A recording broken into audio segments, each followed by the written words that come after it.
What it mean to be the best? Riding foes, feeling unimpressed. Make me reminisce, throwing balls, bend the corner, set my mind up on a goal. All I know is stay down, bad, I'm the goal. Okay, feel like the best, the great. Now there ain't no debate. Yeah. Okay, feel like the best, the great. Now there ain't no debate. Yeah. I ain't gotta say much. Know the boy got a touch. Another win for the rush. Another win for the rush. See me once and got a crush. See you twice and that's enough. Get the ring sized up. Hello. Welcome in. We are back. Tell the truth, episode 78, and we got a nice little substitution off the bench. We got Trey staying in for DG. Yours truly and CJ are here. Boys, OTAs have started in the NFL officially. How you guys feeling as we're getting very close to June here and slowly counting down to the NFL season starting up once again? Nobody's hurt. Knock on wood. We got all of our off-season drama out the way with X. Thankfully, that was quick and out the blur. That's the biggest thing that I want to hear about this offseason. I want them boring as possible. The Chiefs are known for making things unboring, which is unfortunate for us. But so far, so good. Everybody's healthy. Everybody made it to OTAs on time. We don't have any contract disgruntles or anything that pop up right now. We know the guys that need to get paid, so we're pretty much ahead of those. So as long as everyone's hurt and there's no drama, I'm cool. That's the only thing that I want to hear about this time of year. So. It's exciting being able to see these guys coming back in the building. The energy is definitely high. Everybody seems like they got a smile on their face. It's a great feeling. Everybody's healthy, like what CJ said. Everybody's pretty much healthy. No contract holdouts. No none of that. I mean, I think the guys are excited to get back to it, and they're hungry for next year. And I mean, we are too. So. Yeah, absolutely. Look, we got to get through the dog days of summer. It's also cool to see some of those guys come back in the building, like you said, Trey. Obviously saw Isaiah Pacheco had a nice video of Patrick Mahomes walking back in, and these boys are getting back to work, whether it's tape, weight training, all of the above. And obviously, as CJ said, there's always going to be an emphasis as being able to stay healthy and making sure that these guys are ready to go as you get through the summer and start getting into training camp shape, because we know St. Joe is going to be here before they know it, and they're going to be running that Andy Reid practices in which either you're going to be in shape or you're going to be over the trash can, as some guys always find out every single August. So obviously looking forward to talking a little bit today. We're going to discuss the main topic as far as the NFC opponents for the Chiefs in the 2025 season. But first, we do have a few things kind of newsworthy to talk about. First of which, obviously last show we talked about what we expected to happen as far as the NFL rules were concerned. That's not exactly how it went down. Ultimately, they decided to vote against banning the tush push. So there will be no special rule. The Eagles will be allowed to do their signature play. It was ultimately 10 teams that voted against it. The Chiefs did vote in favor of the ban specifically proposed by the Green Bay Packers. Ultimately, it seems like there was an impassioned speech by Jeffrey Lurie that ended up making this happen. But, it is what it is. These things happen. I have a little bit of a pet peeve as it pertains to the way that it's talked about. But that's a different conversation, a different day. We did have the official ratification of the overtime rules being standardized across regular season and playoffs. So that is added as well. The Lions ultimately did not bring their proposal for a change in the divisional or the wild card round, kind of home playoff game. If wild card team has a better record than a divisional winner, that ultimately did not come to a vote. And so there wasn't really much momentum or I should say momentous things changed as far as the NFL committee was concerned, other than obviously the Olympic thing that ended up happening, which is funny. We will not talk about that too in depth neither. So with that being said, OTAs have begun. I'm going to ask you guys if there's anything we're looking out for. The one thing I will note, Trey Smith is not, reported, which is understandable. He is still on the franchise tag, which he has signed. But he is still wanting to get a long-term deal done. OTAs are voluntary, and for that reason, obviously, Trey Smith is not obligated to show up for understandable reasons from that standpoint. So we'll see where that continues to go, as we'll continue to hope that a contract comes down. And like I said last show, if it gets to the middle of June and there's not a contract, then there's probably an issue as far as mandatory minicamp around that time is concerned. But until then, I'm not going to think too hard about it from that standpoint. But to ask you guys, just to start off, as far as OTAs are concerned, like, obviously we will have a press conference coming up on Thursday from the Chiefs. We don't know who will be talking, but we'll see. Is there anything that you're hoping to hear from OTAs here? Obviously, this could be any wide range as far as injury related, player flashing, etc., whatever. You guys tell me if there's anything out of OTAs that you would like to hear specifically. Just everybody being healthy, honestly. No news is good news around this time of year. We'd love to see Josh is progressing in the right way. We've heard good things about that. Obviously, when in rookie minicamp, we're just no pads. So as long as Josh is progressing the right way, we didn't really have anybody with no major offseason surgery outside of Pacheco, who had the rib injury. But he looks like he's in good spirits, walking to the building healthy. So love to see him get back rocking around. I think his injury is more of like just a time off thing. Nothing really major that had to be cleaned up. So the biggest injury, honestly, only body part, respectfully, that we all worried about is Josh's knee. So as long as Josh is healthy and ready to roll, obviously, y'all know my slogan has always been let him sit the whole year. I let Jaylen Moore rock out as long as Jaylen's playing good complementary football.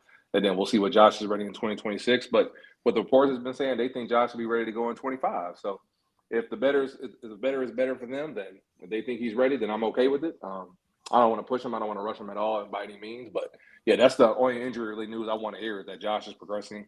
Everything's going well for him. Other than that, I want everybody to just stay out of trouble, honestly. No big news for me. And obviously the contract news. But as far as players, yeah, just Josh Simmons' knee. That's the only thing I want to hear about. Definitely would say that. I mean, Josh Simmons, of course, but definitely seeing how well the rookies can pick up on the playbook, how fresh we can see. Hopefully, we can see somewhat of Rasheed. I don't expect to see him in June, but I mean, if he does show up, that would be a little bit of a relief.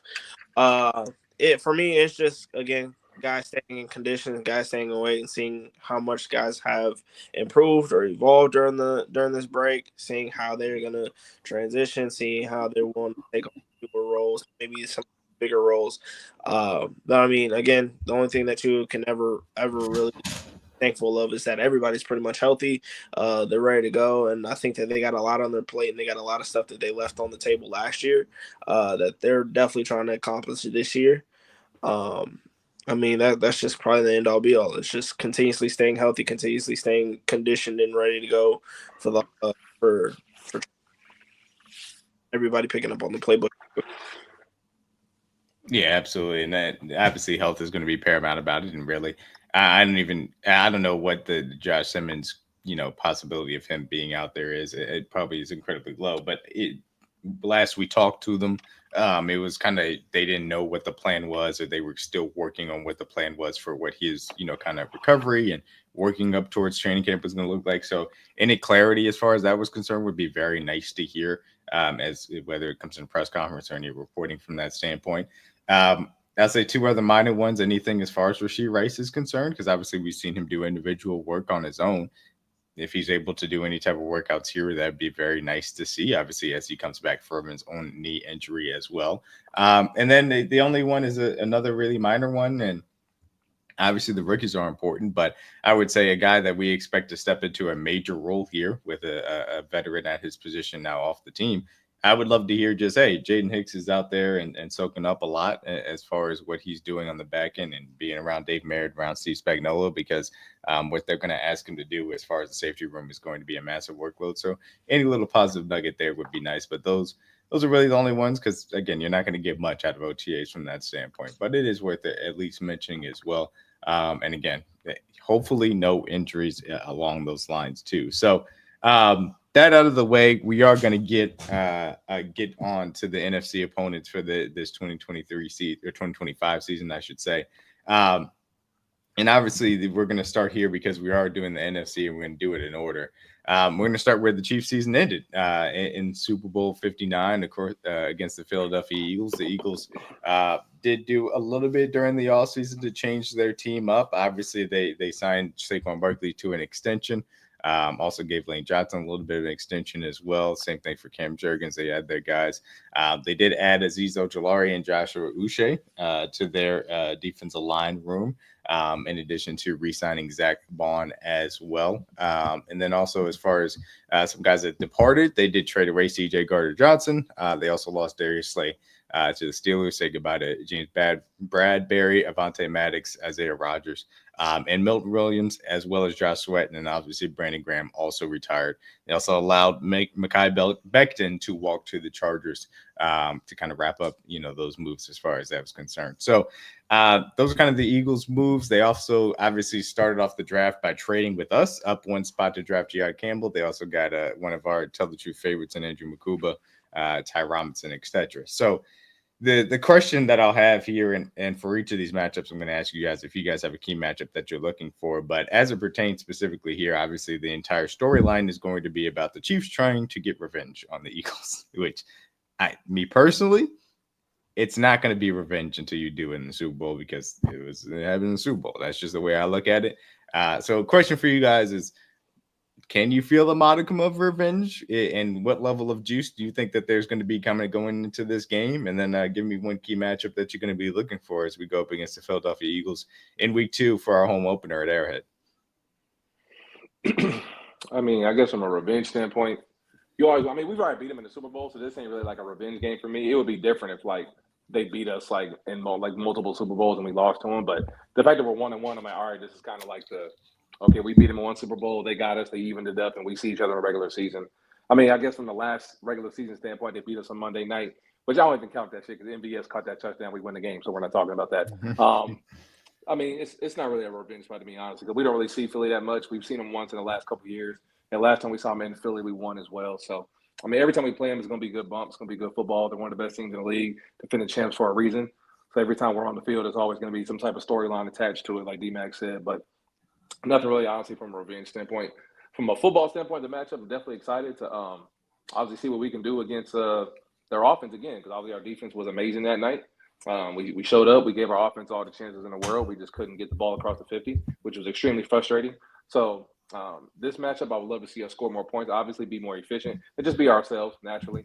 Move the ball, run the ball naturally, be a more physical team, be more physical up front to give ourselves a chance to score points early and let our defense do what they do. Obviously, it's going to be an early game, like D-Mac said, it's week 2. So you can't expect too many wrinkles, too many adjustments as far as the game plan, because it's so early. You don't want to give out any tails or get out any of your good play stuff you're holding up your sleeve for, 17-week season and the playoffs. So the main thing I just want to see is just to get through the first part of the season healthy.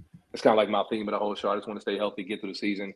We've been through these big games before. We've kind of played everybody in the league at this point. So the biggest thing for me is just getting through there healthy, playing good football, our offense looking like ourselves, and I think we will when we have Rasheed, Hollywood, and Xavier Worthy, everybody back on the field. So not really a big storyline standpoint from this game, because if you ask Philly fans, they're not going to care about this game too much either, like D-Mac said, because they beat us when it really mattered. So win or lose, this isn't going to overtake what happened in the Super Bowl. And we would have told them the same thing 2 years ago when we played them on that Monday night after we beat them in the Super Bowl. So regular season is cute. All those wins are fun, but nothing really matters until you beat them in January and February. So that's when it all matters. But it's good to, talk smack and have some good film to watch.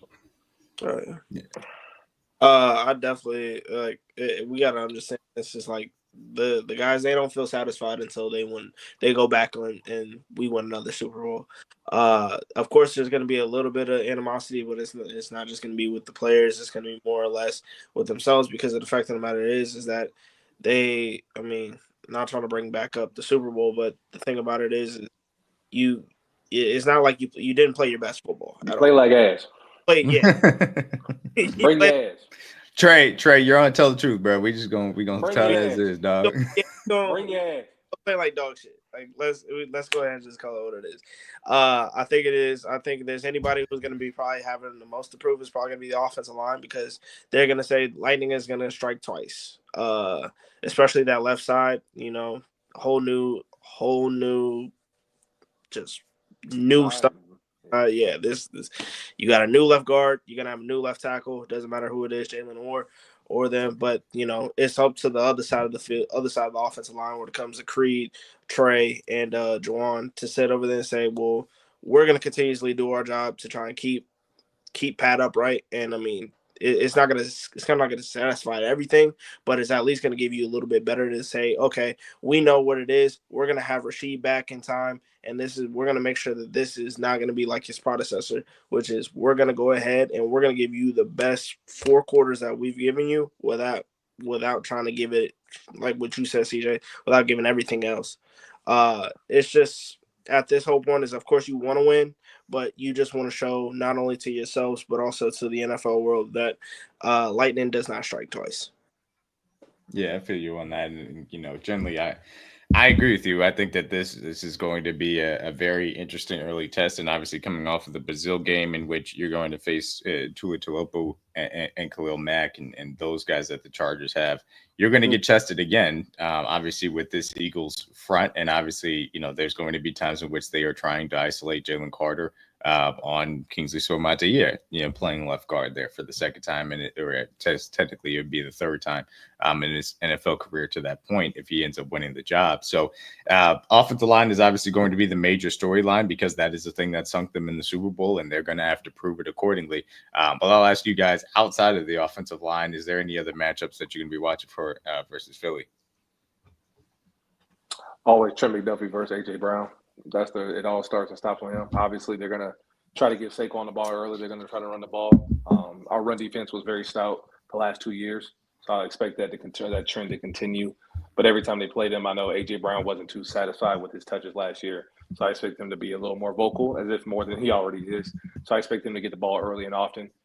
Even though he did make plays in the Super Bowl like he's always done, but he still wants to feed the ball even more. So they're going to test you, and I expect us to do what we've always done, load the box and make you beat us over the top. And Trent McDuffie is a guy that we expect to have his contract done by this time period as well. So he's going to earn his money, rightfully so, a 2-time All-Pro, and I think they're going to try him. And obviously, Jalen Hurts has heard all the noise off season. Regardless of the day after you won the Super Bowl, there were some quotes and some articles about A.J. Brown being particular about his touches, like A.J. Brown should be as a wide receiver one. So I expect him and Trent McDuffie get a lot of spotlight. They're going to feed him early and often, in my opinion. He's going to get a lot of touches like he usually does, and they're going to test our secondary like they always do. So Saquon Barkley's going to get his touches, but I don't really expect him to have big games because that's usually not what we do. We usually don't allow running backs to get off on. It's usually the receivers that we're going to be asking questions about. And on top of the fact Jayden Hicks taking over at the tight end, who's probably going to match up with Dallas Goedert a lot as well. So that'll be probably the biggest matchup I'm looking forward to the most, Trent McDuffie versus AJ. I'm gonna probably say on the opposite side of the ball, Cooper DeJean against Rashee Rice, because I think the thing about it is like D-Hop, as much as we love D-Hop and we love exactly what D-Hop did for us for the weeks that he was here, Rashee Rice is a different receiver. He's a lot younger. He's got a little bit more athleticism than D-Hop. Things are going to be different, and especially with Rashid probably trying to show that, hey, which we've said before, not only just on here but also in other spaces, that if Rashee Rice does not go down with that injury against Los Angeles, he has 1,200 yards. Yeah. So he's gonna probably do what he's got to do to show that, hey, I haven't missed a step, and I saw exactly what happened in the Super Bowl, and I'm not gonna let this happen twice. And the thing about it is, as well, is like you're gonna have Cooper on there, who's a very, very solid corner. He's gonna be a guy who's gonna be one of the best corners in the league, if not already. This is gonna be a good little matchup for Rashid to see not only how are you health wise, but how much juice do you really still have in there? Because some people, when it comes to these lower body, especially these knee injuries, they're not really the same person. But this is a good test for Rashid, saying that if he's able to do that Rashid of old, if he's able to do what he's been doing for the last couple of years, then I mean that's got to be a bright spot for this upcoming season. So. Yeah, I'm glad that you gave that shout out for Rashee Rice versus Cooper DeJean. Obviously, being able to get wide receivers open wasn't the easiest thing for us necessarily, but I'd say that some of that had to do a lot with the fact that the offensive line was consistently putting the quarterback in a bad spot too from that standpoint. And obviously we saw the issues with guys like DeAndre Hopkins trying to separate. It didn't necessarily go all that well. Rashee Rice, somebody working out of the slot that provides a nice safety net for Mahomes to work off of. And to your point, obviously, like, going for 1,200, that was probably on the conservative end because he was on pace for 1,600, obviously, through the first few games of the season. So what Rashee Rice brings to the table, we know can really change the face of this offense. So if he's able to be healthy and out there, hopefully from week 1 on, but obviously week 2 here, that would be incredibly key. I'll say a little bit of a secondary matchup as far as kind of what the face of this is going to end up looking like. You expect that the run game for the Eagles is going to look similar to how it did. I think, it's going to be massive to see whatever that cornerback 2 looks like versus obviously the Eagles, because obviously we've seen A.J. Brown be able to have some success versus Trey McDuffie, and obviously how that matchup can go. Obviously, there were 2 new corners in Noah Williams and and Christian Fulton added to this cornerback room. How that rotation looks like it's going to be fascinating. But in addition, who ends up getting what matchups as far as Devontae Smith and A.J. Brown are concerned is going to be interesting as well. So I would say the cornerback room in general versus this wide receiver duo is going to be a very interesting matchup from that standpoint for the Eagles standpoint. So moving on to the Giants in week 3, Sunday Night Football. Yeah, Sunday Night Football in Meadowlands on that godforsaken field and that turf. Lord Jesus, at MetLife, man. So obviously saying all the prayers in the world. Not much I'll say as far as storylines outside of probably the offensive line, because obviously the Giants, in addition to having Dexter Lawrence and Brian Burns and Kayvon Thibodeau, have now added Abdul Carter as a top 3 pick out of Penn State to their roster, which, we'll see how that ends up working out for them. But obviously they'll be putting it to the test against what is a kind of revamped offensive line for the Chiefs. In addition, obviously, we don't know who will be the starting quarterback. Obviously, Jameis Winston and Russell Wilson were signed in the offseason. They also drafted Jackson Dart after they traded back in the first round. I do expect it to be Russell Wilson, but I almost said Westbrook. We do expect it to be Russell Wilson, but we'll see from that standpoint as well. They didn't really add anybody else except for Javon Holland, obviously talented young safety on the defensive side of the ball, and we'll see. Outside of probably Abdul Carter, I wouldn't say there's anybody too significant to where we're at. I mean, Darius Alexander, interior defensive line, and obviously Cam Spadagu, but I still think that he'll be running back to Tyrone Tracy. So along those lines, they didn't necessarily really lose anybody, maybe Adoree Jackson and Aziz to the Eagles, but it is what it is. So for this matchup versus the Giants, obviously there's not really too many storylines, other than the Giants are a team that they are coaching and / GMing for their jobs if they don't have success. And obviously we expect to be Russell Wilson in a bridge quarterback role starting by week 3 in this capacity. Talk to me. Are you more concerned, I would say, for the edge matchup in this, or are you more concerned for the interior matchup versus Kingsley as far as this specific matchup is concerned versus the Giants? Both matchups are crucial. I mean, we said it all offseason. As soon as the schedule dropped, this O-line is going to have to earn their money. More so, Coach Heck and Billy Beacham is going to figure out that money that came in for Jalen Moore is worth it, because the first 3 weeks are nobody's joke to play with, obviously, with Khalil and Tuili, like we said, versus the Chargers. Then you got the Eagles front, one of the best in the league. And then the Giants don't get any easier when you had guys like Abdul Carter with one of the top picks in the draft. So out of the 2, I would probably go interior just because it's Dexter Lawrence. Outside of Chris Jones, I don't think there's a better defensive tackle in the league, so he's right up there with anybody in the league right now as far as dominance in pass rush and in stopping the run. So obviously I think he's elite for good reason. And like you said, guys are going to test Kingsley all year until he goes out there and proves himself, and that's consistent play and puts up some good film for back-to-back weeks. The guys are going to continually test him every week. Because let's say, knock on wood per se, Kingsley struggles against Jalen Carter. Dexter Lawrence is going to be circling that matchup all week, and all the defensive coordinators are going to be doing the same thing to do everything on their power to get him in one-on-ones against that matchup, because as you should. When a guy struggles, you try to expose him. So Kingsley's going to have a big circle on his back, just like Jalen Moore is as well. But, yeah, out of all those 2, Abdul Carter and Kayvon Thibodeau is nothing to slouch at as well. But it's easily Dexter Lawrence for me. That's the bigger matchup of the 2, being interior for sure. I would probably say the outside, me personally, because of the fact of the matter is not only do you have Dexter Lawrence on the inside, you're gonna have to be facing Abdul Carter, they're gonna probably be stunning him on some blitz schemes. You still got Brian Burns, who's on the linebacker room, and then they really stacked up on that defensive line this offseason. I think that especially we just paid Jalen Moore a decent amount of money. I get it, he's 27, so and plus you got the upside. He's gonna have to choose that. He's gonna have to prove that, hey, I'm a better tackle than what mainly Chiefs fans and what other fans might perceive of me. And he's gonna have an upload of a task. He's gonna have some teams that are really good on the defensive edge, and he's gonna have to really show that he was worth every penny that we have sent him, as well as more, because of the fact of the matter is we saw with Kingsley. Now I think that we're going to handle things differently. Is that Kingsley got left on an island and it was sink or swim.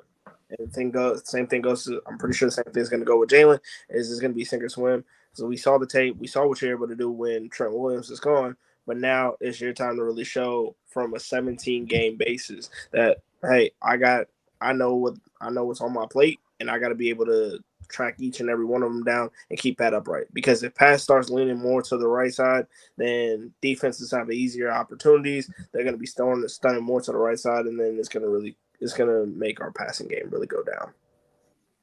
Yeah, absolutely. Look, you know that the Giants have, a few things in the bag that they're, ready to try and pull out and to create some level of chaos so that they can, try and stay in this game. And obviously, they don't have a significant level of, I guess, danger, in some respects as far as what they can present. But ultimately, they're going to try and use that pass rush to slow down our offense as a big piece of it. And secondarily, on the other side, they're going to try and force feed Malik Neighbors. And it'll be interesting to see how exactly the Chiefs choose to try and limit him as, flat out one of the best wide receivers in the National Football League. I would say I'm going to be watching a little bit more of the edge matchup. I do, think that Dexter Lawrence is still an absolute beast, but the way in which they use Dexter Lawrence, I think we'll be in a good position to handle it accordingly. It's really going to come down to, for me at least, our pass rush being stout and being able to get after some of the weaknesses that still exist on this Giants offensive line outside of a presumably healthy Andrew Thomas. And, just trying to limit Malik Neighbors, because I think that everything else after that is going to be able to be handled pretty easily from that standpoint. It's just going to be very interesting to see how they deal with Neighbors, because he's a handful to say the least. So moving on, we're going to the Lions in week 6. Obviously, them coming back to Arrowhead for the first time since the 2023 season opener, in which Detroit did end up beating the Chiefs on a Kadarius Toney pick six interception that went into Brian Branch's hands.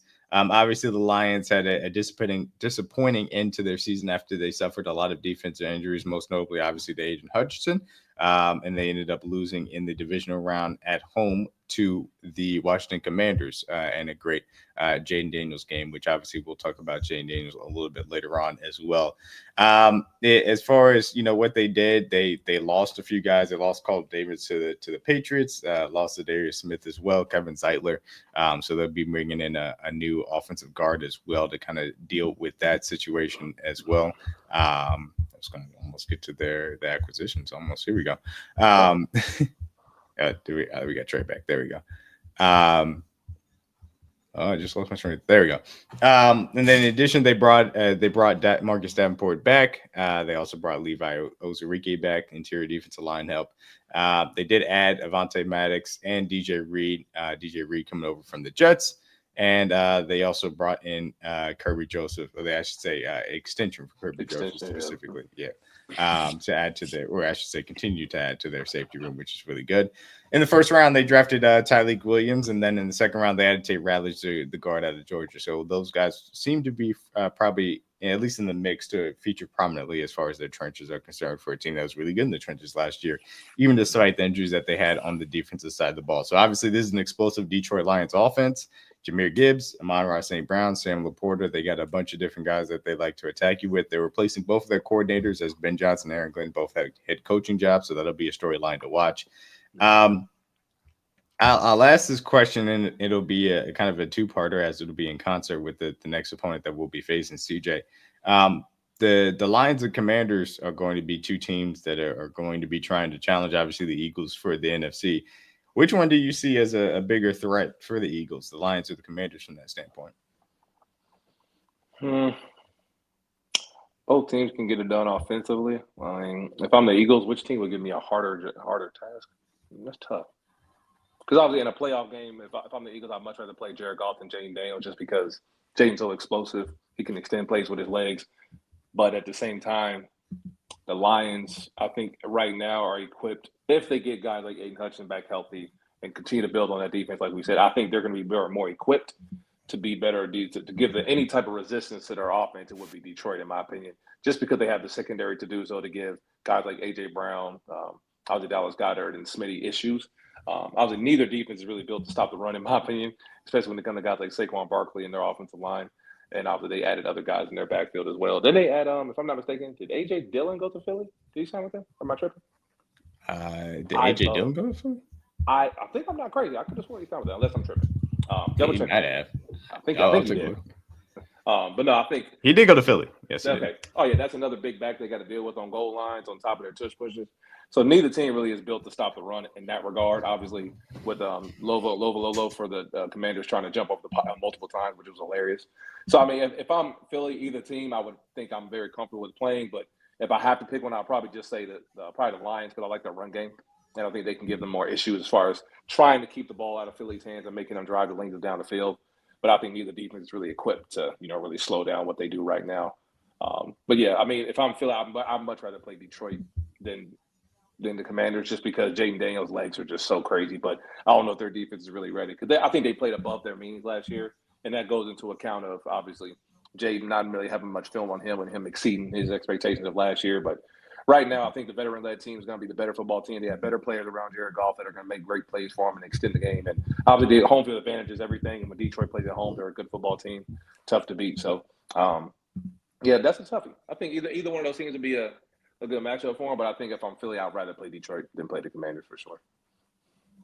Yeah, that's understandable. Look, I think that obviously Tyreek is a big piece of what they want to do and add to that run defense specifically and keeping them healthy is a massive piece of that as well. Trey, who do you think is a bigger threat to the Eagles, the Commanders or the Lions? I think it's definitely going to be the Commanders. They've shown that they've been able to really put up a fight against them, especially in these, like in the last couple games. Like I know the NFC Championship game, they really showed that it was a lot to them. They were like, it was a blowout. But let's be honest, if Washington is able to take care of the ball better, that's an entirely different game.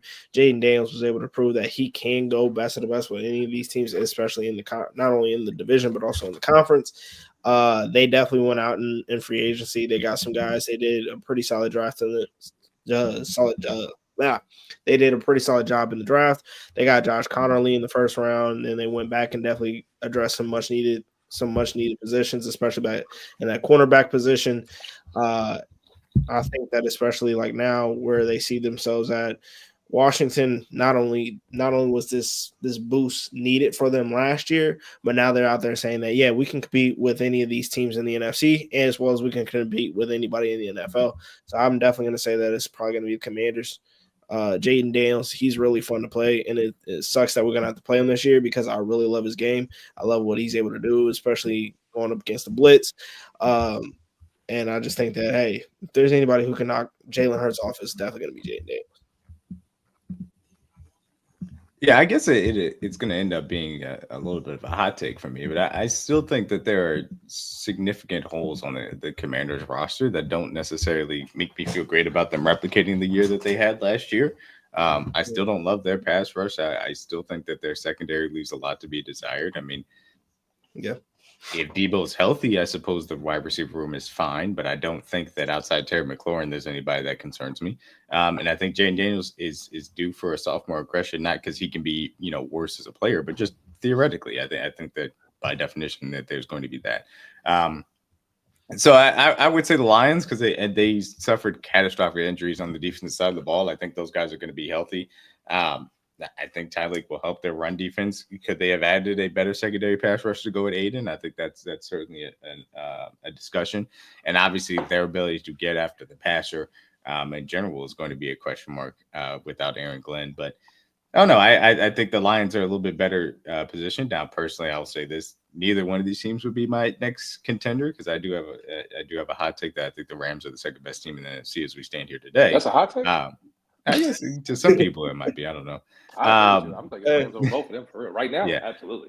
But yeah, so that's kind of how I look at it. But we'll obviously talk a little bit more about the Commanders in a little bit. So as far as you're looking at this game for the Chiefs versus the Lions, any key matchups that are really catching your eye as far as what you want to see as you get a little bit deeper into the season here, week six matchup?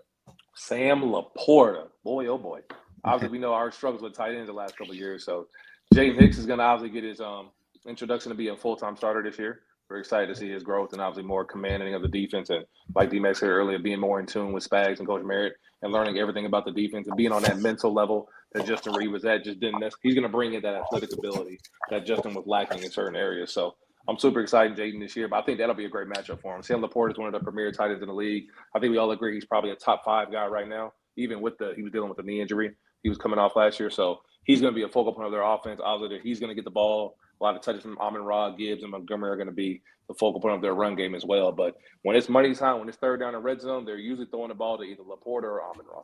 And those are the 2 guys. And notice teams are going to look at the scouting report and say, what did the Chiefs didn't do well last year? We didn't cover tight ends well. So I expect Laporte to get the ball early and often. They're going to trust Jayden Hicks to go out there and handle his matchup, and I think he's built for it. I think he's going to shock a lot of people like we all think he should. So that's the biggest matchup I'm most excited for, Sam Laporta versus our overall DB secondary, but definitely Jayden Hicks versus Sam Laporta one-on-one for sure. Yeah. I'll probably have to say, like, as much as we give our running back, our rushing defense a lot of love, this ain't this combination of Gibbs and Montgomery is something that fans really should have to take a look at, because those guys, they definitely work off of each other. And it's like whatever Gibbs doesn't really specialize in, Montgomery does, and whatever Montgomery might have not a lot of specialty in, Gibbs makes up for it. They're like the perfect combination for what I see it for sure. So I mean, like, it's definitely going to be a lot. Us and Nick and Drew and Leo. I definitely have trust that they're going to be able to do what they got to do. But especially you're talking about the pass catching ability out of Jahmyr Gibbs. That's a balanced breakfast over there in that running back room. And I think that balanced breakfast. It's there. So I mean, the weapons are there, but the Lions they're really effective off of that run game. When they're averaging over 3 yards a pop, the Lions are a very tough team to beat. Yeah, look, and obviously they're going to put our run defense to the test on a consistent basis. And I do like the Sam Laporta shout out because, look, we're going through the first portion of the season. Obviously, Dallas Goedert poses a threat as far as the Eagles are concerned, but it would be a secondary one. Outside of that, the Ravens, we don't know what's going to happen with Mark Andrews. There's a lot of smoke surrounding him after the playoff game and obviously going into the draft about trade rumors. But as of right now, he's going to be on the team. We know that they like to run the 12 personnel with him and likely. So there's going to be a threat there. But obviously, Sam Laporta, like you said, bona fide top 5 tight end in the National Football League. He is going to be somebody that obviously is featured for the Lions offense. So how we decide to handle him, obviously, last season, it was a lot of Shamari Connor on tight ends on the slot receivers, and that didn't necessarily go well. We have the opportunity maybe to mix up that matchup and see who we want to put on these guys now. It's going to be very fascinating from that standpoint. So that's a good shout out as well. And obviously the run game is going to be incredibly key. I'm going to be interested. This is an offensive line that's got a little bit of flux as far as that's concerned, and maybe wasn't as amazing and dominant as it had been in years prior, last year specifically.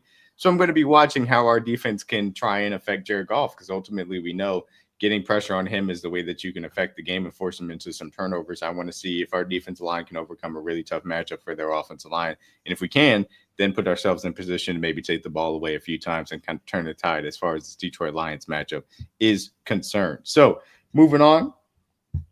After that Week 6 matchup, we'll take care of the Raiders at home and then go on the road, or I should say, no, stay at home. My apology, for Monday Night Football in Week 8 versus those Washington Commanders. And so obviously this will be a little bit talked about going into it and kind of positioned as the Washington Commanders and Jayden Daniels coming to town versus Patrick Mahomes for the first time. And obviously we've seen those matchups of the year, whether it was CJ Stroud versus Patrick Mahomes for the first time, or Trevor Lawrence versus Patrick Mahomes for the first time, et cetera, et cetera. Obviously, Caleb Williams versus Mahomes for the first time.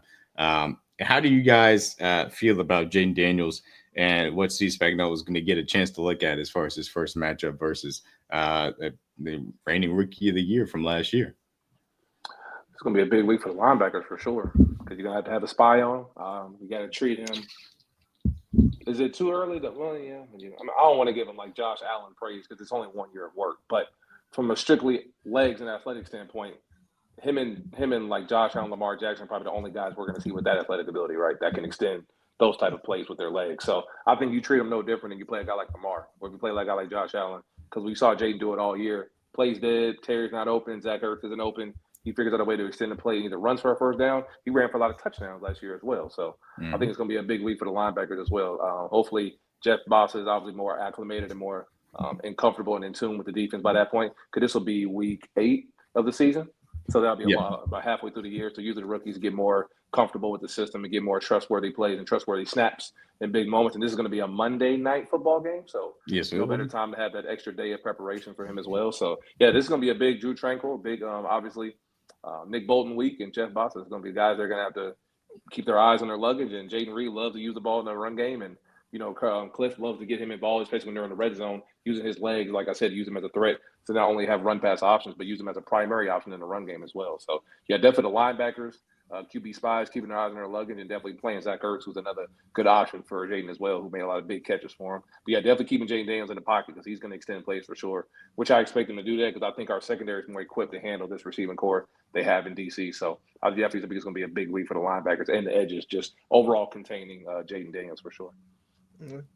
I would say not only just is it a big spot for the linebackers, it's got to be for the big spot for the edges, because the thing about it is Spags, we love Spags, and we know that he loves to dial up his blitzes against guys who especially know how to try and evade out of the pocket and try and make some plays on the run.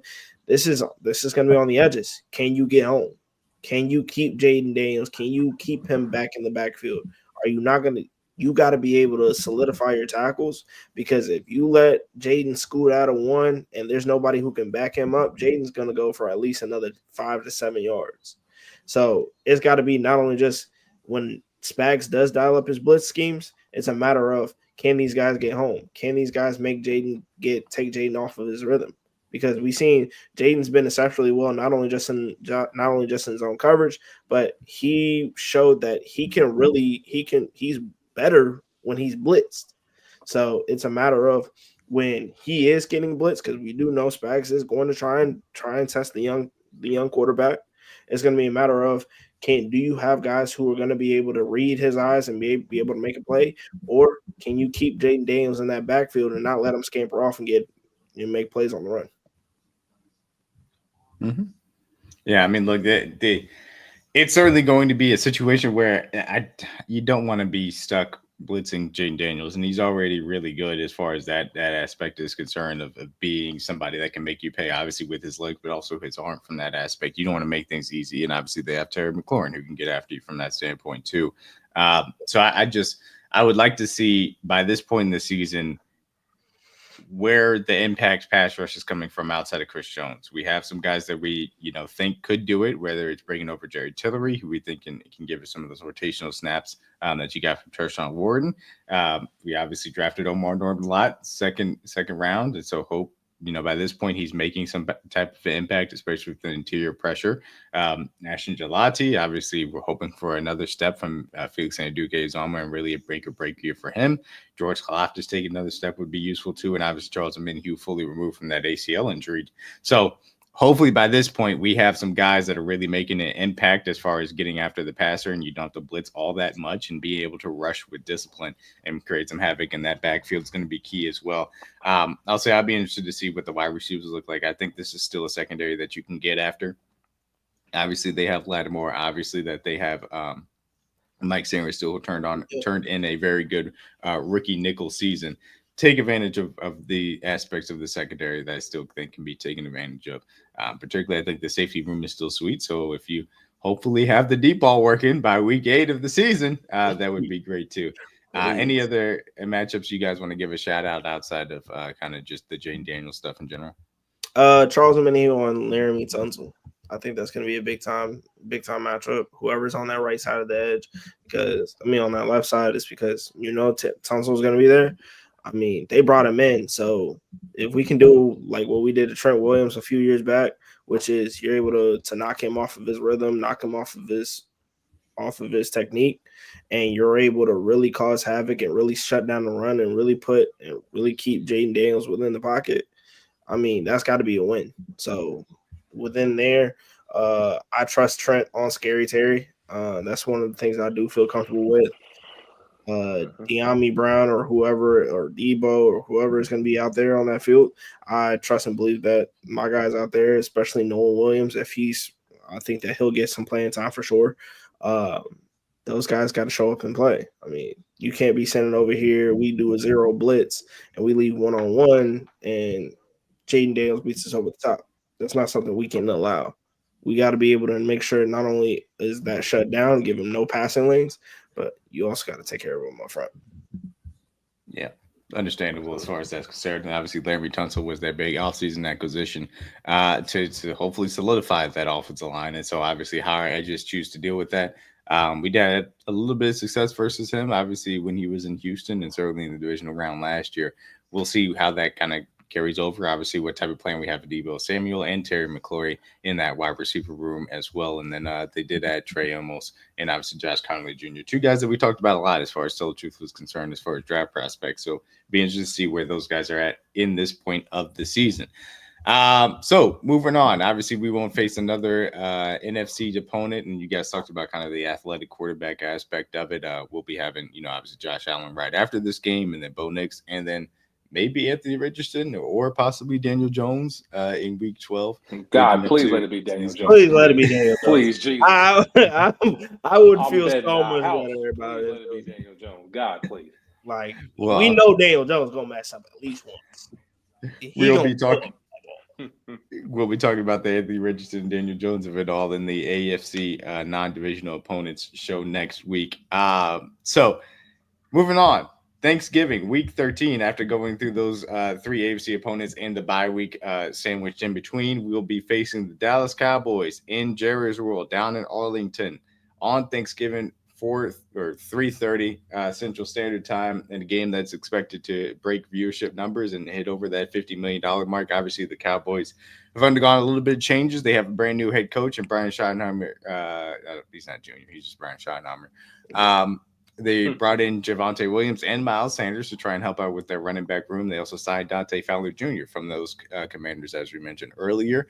And the big move that they ended up making was, of course, trading for Kyer Elam from the Buffalo Bills. And no, I'm kidding. It was George Pickens for a second-round pick to add to their wide receiver room.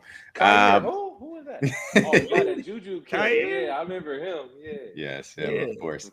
So in addition, obviously, to trading for George Pickens for that second-round pick, they also took Tyler Booker in the first round, Donovan Ezraku out of BC edge, and then Sharon Ravel Jr. coming off of that ACL injury. They also added one of DG's guys in Jayden Blue out of Texas. He's going to hate me for saying that. Don't mention him. So obviously there's going to be every storyline under the sun with this game coming into it. Just tell me, obviously, Thanksgiving, key matchups that you're going to be looking for the Chiefs versus the Cowboys for this battle in Mahomes' homecoming to Texas. Obviously, everybody's going to talk about the receivers matchup. That's going to be honestly the biggest matchup of the day. We kind of been talking about it off air. If the Cowboys have any chance of winning football games, Dak's going to throw the ball at least 40 times a game. So I expect them to do nothing less. And this will be Thanksgiving. So this is like week 14 of the season or 13? 13, yeah. 13. So we'll be deep into the season. We should pretty much have a general picture of what the playoffs are going to look by then. So the Cowboys, we're going to know either this is their Super Bowl of the season, given the fact it's on Thanksgiving, they're playing the Chiefs, or they'll actually be in playoff contention. So we'll have those answers by then as well. It's going to be I think everyone will expect it to be a high-scoring game. It probably naturally won't be because it probably won't live up to our expectations. I expect our defense to go out there and dominate. It's going to be a great matchup. I can't wait for that. I'm glad they signed Pickens because that makes the game even more exciting. Because before that move, I wasn't really intrigued about this matchup at all. The run game is not really interesting. The O-line has a lot of changes. Zach Barnes obviously retired. Outside of CeeDee Lamb, not really a guy on their offense you're really worried about that puts fear into your heart. So, and not to say George Pickens doesn't either, but every time we play him, though, we know that he's going to make the game fun and a good matchup too, given the fact the last time we saw the Steelers, a couple of our guys, gave him a couple of thumbs down in front of his face. So I'm sure he has a distinct memory of that. So, yeah, outside, really the passing game matchup with Dak trying to make plays, and obviously our secondary and our defense should be well in tune by then. That's really the only matchup I got, fellas, honestly. That's really in this game really is exciting for me. So just to see how many times he throws the football, and how well our defense matches up. And obviously I want to see us score a touchdown. And of course, Andy's going to use a trick play. It's Thanksgiving, and we're in Jerry World, so he's going to do something interesting. So, no, that's probably the only matchup I'm interested to see. Cowboys receivers versus our DBs. That's probably the biggest one for me. Number one, I think Andy's going to come up with a play called Turkey Trot. He's going to do something, bro. He's going to do something. Big boy going to get a touchdown. I already know. That's a fact. So I think that's number one that's going to happen. Thing I'll probably watch out for is not only just the wide receiver component. Micah Parsons is still there, and Mike is going to continue to be what we know him to be, which is a linebacker who does exceptionally well in blitzing, and especially well as being that extra edge. So again, this is kind of like that. Wherever he lines up in, it's going to be on Jawan. This is going to be on. This is going to be on Jalen Moore. It's going to be on those two guys, whoever's our left tackle or our right tackle at the time. Because the thing is that Micah, when he's playing and he's healthy, he's a guy who can dictate the tempo of a game. So keeping him at bay, you'll be able to neutralize him, keeping Pat up front to where he is able to do the deep as well as he's able to distribute the deep ball. The thing about it is of course, kind of like everything is you kind of want to keep 15 up as much as possible. I think especially when it comes to having it establishing the run, I think establishing the run is also especially well because you have to be able to do that. We're in a dome. There's not going to be no conditions. The only thing you probably have to worry about is the lighting. So that really ain't really much. So it's just being able to have the offense being in the flow, run being somebody establishing the run, and as well as opening up the pass lanes and really letting that Pat air that ball out because Pat is going to want to. He's back home. It's Thanksgiving. Pat's going to try and put on the show. So we got to be able to do whatever we're going to do to keep him up front. For sure. Block number 11. You got to block everything. Yeah, Especially absolutely. That guy. Keep your eyes on him no matter where he goes. He's going to be obviously a massive piece of this. We saw that they had I think I will consider it a solid plan for when they played the Cowboys last up in Arrowhead. But obviously this offensive line will have undergone a lot of changes since then. They're going to be tested once again. And obviously, hopefully there's an established run game to try and attack him with as well, because we know that is a part of his game that you can still get him at. So it'll be interesting to see coming up on week 13 by Thanksgiving. We hope to have a lot of answers to our questions as far as secondary pass rush, obviously the offensive line and these weapons are concerned. And hopefully not too many injuries by the time we get to this point, certainly from that standpoint. But to me, it does come down to the cornerback wide receiver matchup. George Pickens is somebody that obviously we did a solid job of making sure didn't kill us on Christmas for this Pittsburgh Steelers. This is going to be a tougher test given that they have a much better quarterback in Dak Prescott to throw him the ball here. And CD Lamb is obviously a menace no matter where he lines up, but specifically in the slot too. So Trent McDuffie getting those persistent nickel snaps, can you allow him to kind of have that matchup on a consistent basis and then allow George Pickens to be guarded by one of these outside corners with some help over the top? And if that's a recipe for success, and then you can get after Dak Prescott and that shifting offensive line for the Cowboys, hopefully you can have a lot of success on defense. And then I still think that this is a team that you can run on. And if you have a serious commitment to doing so, that would be great as far as being able to set things up. And hopefully, a healthy Isaiah Pacheco by this point in the season would be incredibly key to that. And a fully functioning wide receiver core and Patrick Mahomes too can put up some big numbers as far as the dome is concerned. Obviously, we know he likes playing in domes and also likes playing in Texas. So hopefully this will be a fun Thanksgiving for us to watch and enjoy with our families as well. So that's it as far as the NFC opponents are concerned. Obviously, we went through all the NFC East teams: Eagles, Giants, Commanders, and Cowboys. And then, of course, the Lions are that fifth NFC team as far as that's concerned. I mean, I think these are all winnable games as far as I'm concerned. I do have us losing one of these, as far as the Eagles, but, we'll do some schedule positions down the line as far as that's concerned. But anything else as far as the NFC opponents that you guys want to discuss, any storylines or anything noteworthy from that standpoint? I mean, I want to attack as much because they talking about this Great Wall of Tyler. I want to be just for narrative purposes. I'm like, yeah, we demolished that Wall of Tyler. Because I'm like, Tyler Guyton and Tyler Booker. Tyler Guyton and Tyler Booker. You go ahead, you dominate that entire time. That was fun. Yes. And I think it's also Tyler Smith, right? Yeah, Tyler Smith too. You got three of them. That's hilarious. Yeah, Tyler Guyton, Tyler Smith, and Tyler Booker obviously seem to be featured as far as this concerned. And they also have a Terrence Steele with Cooper Beebe, your guy CJ from last year's draft class as well. So, look, it'd be interesting to see as far as what the Cowboys can bring to the table. They should have Overshown back, and obviously they expect to get Diggs back as well as Chevelle. So we'll see. I haven't heard anything about Diggs rehab. How's he looking? I haven't heard nothing. I haven't heard much about it yet, but we'll see what ends up happening. We'll see. We'll see. It'll be interesting to see if he's going to be back by that point too. I just feel bad. I feel bad. Old knee. I was about to say I feel bad for Jayden Blue because, boy, if he running back 1 or 2, love you, DG, but yeah, Jayden's gonna be in for DG gonna bet his under. He ain't stupid. yeah, it's not gonna be. I don't know who in the world is RB1 right now. It should be him, but I mean, yeah, it's just we have to really establish the run because I want to make Dak have to put that ball in the air so many times, and we know, as much as Dak has been able to show his completion percentage, I definitely have a feeling. I think that everybody has seen it, especially on Thanksgiving.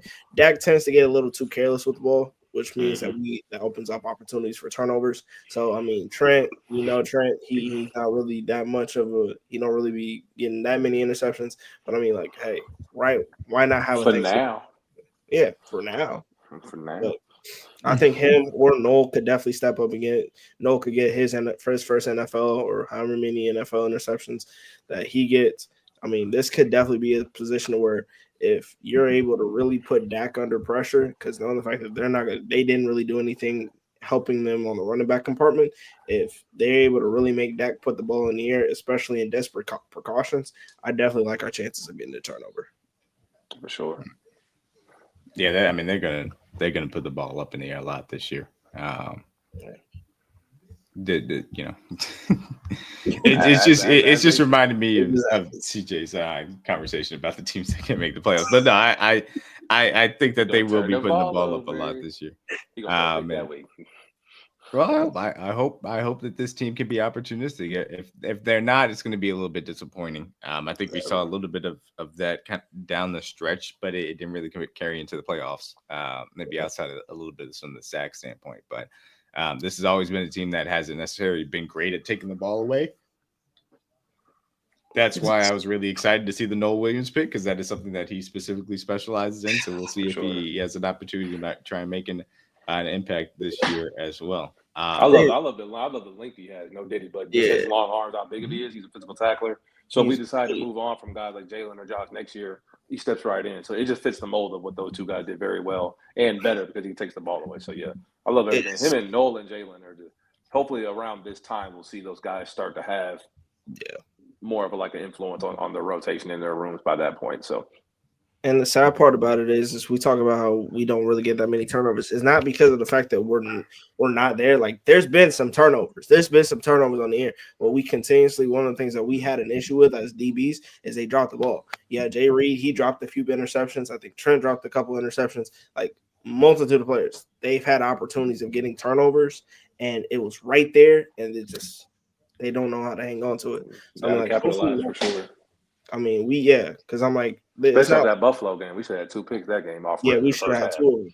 So should have had 2 of them there. I think we should have had a couple. We really should have had more interceptions against the Browns. Yeah. I mean, it's just we got to take care of it when the opportunity presents itself. We got to take advantage. Got to set the standard. I think guys did that last year because before we haven't been known for taking away the football from an interception standpoint. So we got to set the standard somehow. And if last year was the start of it, and Noel kind of sparks that fire, and they got to get some type of competitive edges, and juices flowing into the DB room. Like, hey, we have to take the ball away. Obviously, we all know completion percentage is important, and obviously, you want to have as much DB, like you want to have pass deflections and incomplete passes as possible. But at the same time, when the ball's in the air, you have to go get it, because that's what takes the defenses from being good to great, and from great to elite. Are the ones that take the ball away and they go score off those plays. So we got to take the ball away because we've already had a good defense, and that's probably the one weakness of our defense, taking the ball away. So the Noel pick helped better, and obviously we said all offseason, some guys' jobs are going to get took this year. We know this is a contract year for a lot of guys to decide where they want to move on next year. Would it be Josh, Jaylen, specifically based on this conversation? Noel's coming in to take somebody's job. And he does something very well that we haven't done over the last couple of years. So I expect guys to iron sharpens iron. We're going to get the best version of Jaylen Watson this year, in my opinion, just based off the fact that there's a young pup coming there trying to take his reps. So I expect the guys to take the ball away this year, like we've said. To Trey and DMac's point, I expect us to be better in that department just because guys have to. This is when you try to make your money. You're trying to feed your families and provide a contract for your family next year. So why not do that by going out there and try to go get 2, 3, 4 interceptions? So. Jeffrey Bassett, man. A lot of people, they've heard me speak about Jeffrey Bassett. I love him as a prospect. I'm glad we got him on this team. I know he's still got some stuff that he needs to pick up on, but if he's able to get his hands or just cause deflections to where we know Nick, especially if there's a ball tipped in the air, Nick is going to go get it. Drew is going to go get it. A lot of these guys, they have the ability to go get it. Jayden Hicks, I believe he's going to get a couple more interceptions. I mean, that's the thing is like having Jeffrey Bassett there because of his pad, like him being able to drop back in coverage. If he's able to just somehow, some way alter the rotation of the ball or alter wherever the direction the ball is going to go, like that can be the difference between a completion and an interception.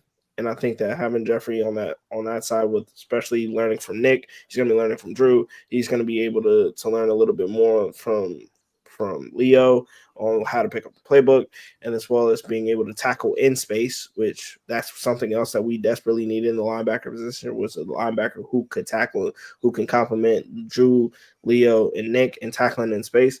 I mean, having him there, there's going to be opportunities for Jeffrey to show who and what he is as a player. We'll see as we get down the stretch. Obviously, further into the schedule, we have got the chances for these guys to emerge, and can Bassett, get himself into more rotational snaps as things go on, and starting out as what we expect to be a rotational player on special teams. If he can find himself a role because he proves to be useful in coverage, is going to be fascinating to see. And obviously, he is a major piece of this team from a depth purpose because he will be the next linebacker up should anything happen to that top three in that aspect. So. It's going to be interesting to see where all these rookies are at, by this point in the season in which we're facing this team. And obviously, you guys talked about the turnovers and where the secondary aspect of that is concerned. I think the athleticism of Cook, of Connor, of Hicks is going to be incredibly key. Obviously, a little bit more ball hawking from Fulton and Noah Williams, but ultimately, to me, this is going to start and end with, can you get a pass rush with 4? If you can do that, then you can put, quarterbacks in bad positions in which they have to try and force things into tight windows. If not, you're going to give them easy reads, and Dak is a guy that post-snap can really diagnose you and dice you up if you give him easy reads from that standpoint. Can you get home with 4? That's going to be the major thing that can lead to those turnovers and the chaos that you can create. So we'll see from that aspect, obviously, throughout the entirety of the season, in addition to particularly versus the Cowboys, as we talk about the NFC opponents as well. So obviously the Chiefs will be going through OTAs. They'll be having a press conference on Thursday. We'll see if any news ends up coming down as far as that is concerned. Next week, we'll be going through the non-divisional AFC opponents, and obviously that will include the Bills, Ravens, Texans, Jaguars, Titans, and Colts. Obviously, a lot of storylines, particularly with those first 3 teams, with obviously playoff hopefuls and obviously challengers to the Chiefs, as the AFC crown still resides in Kansas City. And then obviously the AFC South, which has given the Chiefs some issues over the previous years as far as regular seasons are concerned, as nobody loves to see the Colts in the regular season, as we have talked about many times on this podcast. So I'm so tired of hearing that shit. Oh my God. We about to beat the brakes off them. I'm betting that. We better. I can't. We better Please. beat the brakes off the Colts. I can't wait for that. We need, bro. If Jonathan Taylor is healthy, it's going to be the fourth quarter. Anthony Richardson is going to be running read option, and we're just going to be screwed. We're going to be like, it's what it happens every time versus the Colts. I'm praying. I'm mentally prepared for it to be a dogfight, even if they're bad. We gonna beat that. I swear to God, we're gonna beat the Colts. I'm so tired of hearing this. Well, according to you, the Colts have no way of making the playoffs, so I hope we do beat them. With Anthony Richardson at quarterback, you goddamn Skippy. They clearly not. Look, man. God, I hope he plays. He gonna throw a pick. He gonna throw 2 of them out. Oh, damn, yeah. If it's Daniel, he gonna him or I don't care. I can't, bro. Who gonna catch the picks? Anybody? Hell no, gonna get all the picks. Trent, any of them. The way gonna get all the picks. The way he gonna be throwing just bet on a turnover that week. We can all comfortably say there's gonna be some type of turnover that week. So. I know so. I'm tired of hearing this narrative because everybody in America is like, well, they ain't beat the Colts in 3 years. Please bet the Colts, please bet them. Please do it. I just need something. I mean, we might beat them. I just think it's gonna be a close game for no reason. Yeah, they're gonna make it. We're covering the spread. That's all I know. We're gonna be stressed. I'm tired of this. I'm tired of hearing this, bro. I'm gonna tell you this right now. We're gonna get just like how Mo Ali Cox caught a touchdown against us when he was first in. Was it Mo Ali Cox or who was it? It was Mo. It wasn't Mo. It was the other tight end. It was yeah. What's his name? Jelani Woods. Yeah. So I'm like, we gotta be prepared for these 2 tight end sets. And it's gonna be, and now that I look at the schedule, DMac may be right because we're coming off Denver. It's gonna be a tough physical football game. So guys are gonna be rusty, and we're not rusty but tired. And then we're playing the Cowboys next week, so we're gonna be looking forward to that game. So it should be a beatdown game where we whoop them and just like move on, but it may be unnecessarily close for no reason. And I don't want that at all because I'm going to that game and I don't want it to be close. I really want to beat them like by a lot. I want to beat them by at least 7 points, just so I can rub it in C-Lou's face. Because I think C-Lou going to the game. And C-Lou, I hope you see this clip. We're going to whoop y'all ass. I'm so tired of you talking about it. Because I went to the last game in Indianapolis and I was with him and we freaking lost. And he never let me hear the end of that shit. So we are going to beat the Colts. We always have bad juju against the Colts. And I can't say this because I'm a Chiefs fan. Shout out to the refs. Because Chris Jones said some disrespectful words to Matt Ryan because he's a grown man. He can't be talked to in that manner. No, he can't. Matt Ryan can't handle it. You can't talk to Matt Ryan. Can't talk to Chris. Matt Ryan. All Chris Jones said was that this is why I'm a champion and this is why you're not to Matt Ryan, and ultimately that hurt his feelings, and that's not allowed. Okay, you can't make fun of a Falcons quarterback for being wingless like the entirety of their franchise. I don't know why I took a shot at the Falcons. I'm just 28-3. Everybody does that. I mean, come on. It's the Falcons. They ain't never not going to get trolled. It's the Falcons. Dude, so fun to troll them. Anyway, so obviously we'll be talking about the non-AFC, non-divisional AFC opponents next week and see if we have anything to come off of as far as OTAs are concerned. It'd be great if we have a Trey Smith extension to talk about. That'd be cool. Oh yeah, I doubt it, but it'd be cool to talk about. Trey McDuffie training camp. That'd be done. Trey and him back to back, same day. Get one done and get another by training camp. I'm cool. Yeah. Yes, we're obviously into the dog days of summer in which we're happy for any news, but we'll continue to get you guys ready as we talk about the schedule, the opponents, and then we'll have some positional breakdowns, a little bit of roster review, and some film sessions coming up here as we get further into June and July. So all that being said, appreciate you guys for coming by and tell the truth. Make sure you guys check out Underdog Fantasy. Use code TRUTH3, $100 deposit match. NBA playoffs getting down to the crunch time as we approach the finals, conference finals, getting to the crunch time. DG is very happy to see his Thunder handling business. Obviously, baseball's in full swing. WNBA, they got all of that for you. NHL playoffs as well, if that's your thing. Like I said, use code TRUTH3 for $100 deposit match or code KingdomCast, of course. CJ, Trey, anything before we go in and get out of here? No? Got nothing, man. Stay out of trouble, please. I love boring off seasons. I don't want to hear anyone. Please, God. Yes. Nothing. We already had our noise. Just no news is good news this time of year. Like D-Man said, I don't want news. I don't, outside of a contract extension, I don't want to hear nothing from the Chiefs. I really don't care. Anyway. Absolutely. Stay healthy. Stay quiet, please. Yeah. Please. On the quiet. On my end, I totally agree with him. Just please stay healthy. Stay out of trouble. Y'all back in the city. Go home. Oh yeah, go to practice. To be go home. You can go get food. Go right back home. Nope, DoorDash. I don't care. Deliver. Yeah, I don't care. We don't. Yeah, we don't. I don't trust none of y'all. And more so than ain't y'all, I don't trust the people. So go home. Rashard, go home. Go home. I don't care. That on that end, yeah, that is the main point. Other stuff, of course, Red Shirt Podcast on the way. More episodes on the way. More time. We gotta, we gonna try and get some people. Got a couple prospects we checking out. You feel me? All right, look, we got a couple prospects here and there. Got a couple people who they said later on down the line. I can't wait to bring them on. I'm not gonna tell nobody, but it's gonna be exciting. It's gonna be exciting. We're gonna try and make this summer a little bit better as training camp and OTAs go on. Absolutely. We'll go ahead and check out. We'll have some Red Shirt podcast episodes coming up with Trey and DG.